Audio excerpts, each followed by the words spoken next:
So why do you think this method of practice only shows up in Ashtanga, at least in the West? Why no more self-guided practice in other styles? You know, a good question. I don't know the answer, but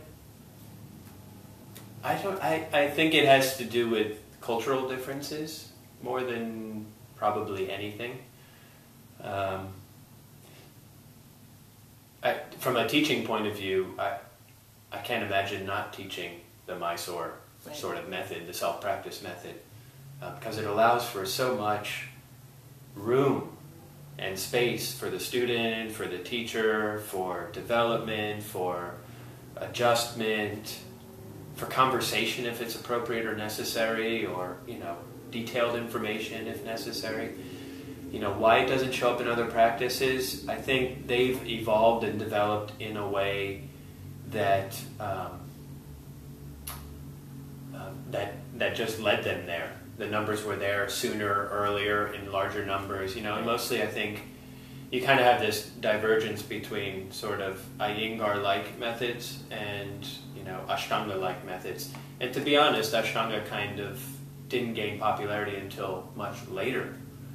And so it stayed more traditional for longer, for lack of better words. And Pattabhi Jois always taught it the same way, and he was such a traditional man and person that he wasn't going to change the method to suit himself.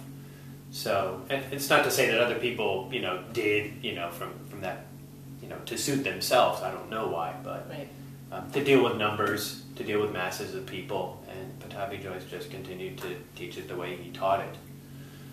So, and I have heard on occasion that there are these sort of like Mysore style, they don't necessarily call it that, but classes where you come in and you do your practice and the teacher there is there to help you, but you might be doing, you know, Shivananda yoga or something. Right. You could do anything you want, actually. It's a big free-for-all, and the teacher's there to help you. So there's a little bit. It seems to be, you know, having an impact.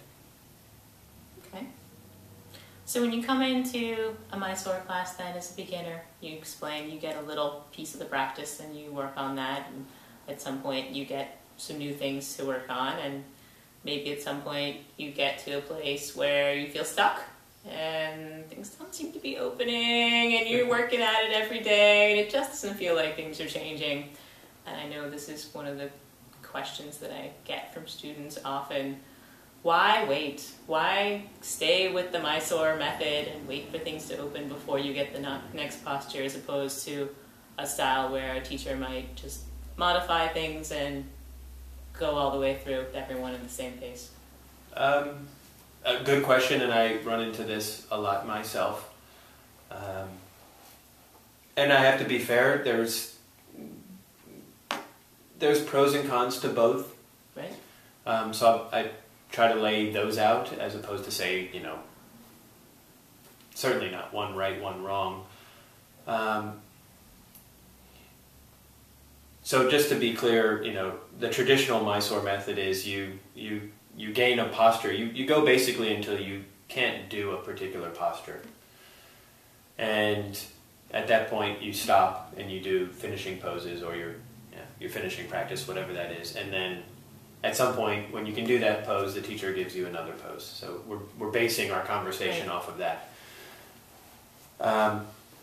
The benefit to doing that is you don't get put into multiple places where you're unable to do something, which you could argue increases the potentiality of getting injured. In addition, it tends to focus you on the work you need to do to get past that point. Right. Whereas if you can just go all the way through it, then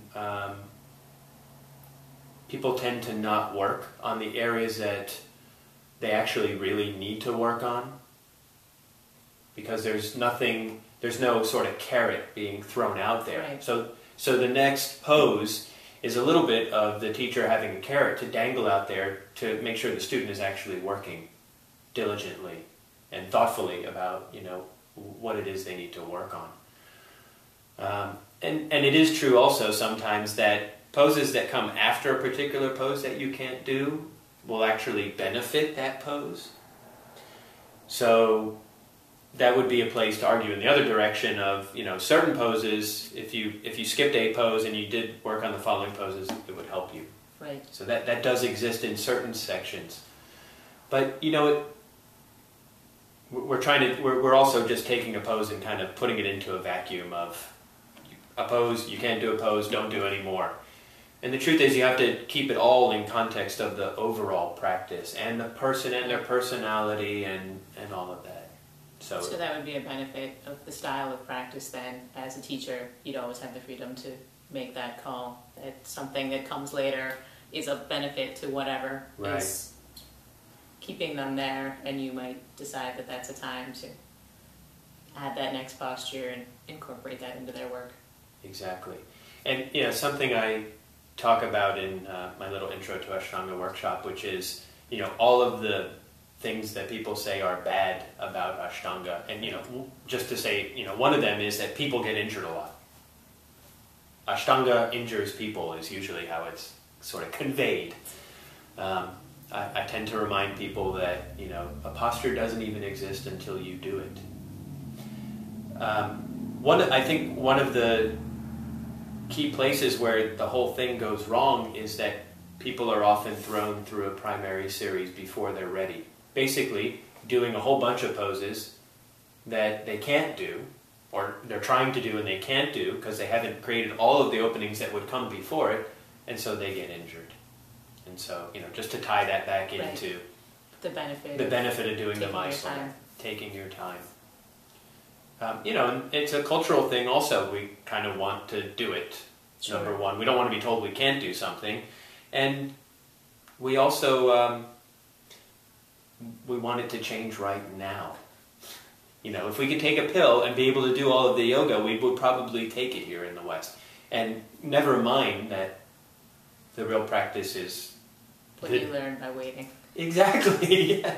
Half of it is what you learn by waiting for that next pose. Right. So when you first started in Ashtanga practice, what was your initial experience with Mysore class, like early Mysore classes? I know my very first class wasn't a Mysore class. It was actually a private class that I had bartered for a bodywork session. I actually don't remember my first Mysore class, but if I think about it, I can remember the early days of going to a Mysore class. Right. And my only recollection of it is that it seemed like just a perfectly normal way to go and learn practice. And I think, now that I think about it, a lot of that probably had to do with all of my yoga experience before meeting Ashtanga was pretty much all self-practice. So that was familiar to you? Yeah. The idea of me just doing it and not having to be led by somebody else made sense. So that was an easy transition? It was really easy. I wouldn't even call it a transition. I don't know how many leg classes I did before I did a Mysore, but they seem to just go together anyway.